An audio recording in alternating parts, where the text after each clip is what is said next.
નમસ્કાર દર્શક મિત્રો, A24 ન્યૂઝ ભારત ચેનલમાં આપનું હાર્દિક સ્વાગત છે। વાપી જીઆઈડીસીના થર્ડ ફેઝ વિસ્તારમાં નોકરી પર જઈ રહેલ રાહદારીના હાથમાંથી મોબાઈલ ફોન ઝૂંટવી મોપેડ સવાર બે ઈસમો ફરાર થઈ ગયા હતા। આ બનાવ અંગેની ફરિયાદ વાપી ઉદ્યોગનગર પોલીસ મથકમાં કરવામાં આવી હતી।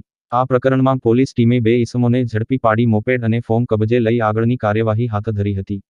વાપી ઉદ્યોગનગર પોલીસ સૂત્રો પાસેથી મળતી વિગત અનુસાર મૂળ યુપી અને હાલ વાપી નજીકના ભડકમોરા સુલપડમાં આવેલ ચાલીમાંગ નિખિલસિંહ પ્રેમશંકરસિંહ 9 રહે છે અને તેઓ જીઆઈડીસી થર્ડ ફેઝમાં આવેલ કંપનીમાં નોકરી કરે છે। રાબેતા મુજબ તેઓ સવારે ચાલતા નોકરી ઉપર જઈ રહ્યા હતા અને તેઓ મોબાઈલ ફોન ઉપર વાતચીત કરી રહ્યા હતા। તે સમયે મોપેડ સવાર બે ઈસમો આવ્યા હતા અને મોબાઈલ ફોન ઝૂંટવી ફરાર થઈ ગયા હતા। આ બનાવ અંગેની ફરિયાદ નિખિલસિંહે વાપી ઉદ્યોગનગર પોલીસ મથકમાં કરી હતી।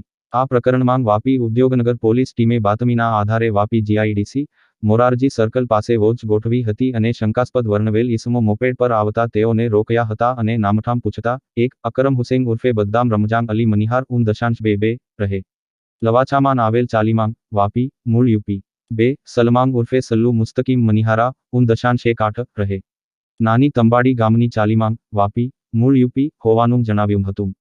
પોલીસે તેઓની અંગઝડતી કરતા 3 મોબાઈલ ફોન મળ્યા હતા, જેથી પોલીસે મોપેડ તથા મોબાઈલ ફોન અંગે જરૂરી આધાર પુરાવા માંગતા કોઈ સંતોષકારક જવાબ આપ્યા ન હતા અને સઘન પૂછપરછ કરતા આ મોબાઈલ ફોન જીઆઈડીસીમાંથી રાહદારીના હાથમાંથી ઝૂંટવી ચોરી કર્યાની કબૂલાત કરી હતી। પોલીસે આ અંગે તપાસ કરતા મોબાઈલ ચોરીની ફરિયાદ નોંધાયેલ હતી। પોલીસે મોબાઈલ ફોન અને ગુના આચરવા માટે વાપરેલ મોપેડ કબજે લઈ બંને ઈસમોની અટક કરી આગળની કાર્યવાહી હાથ ધરી હતી।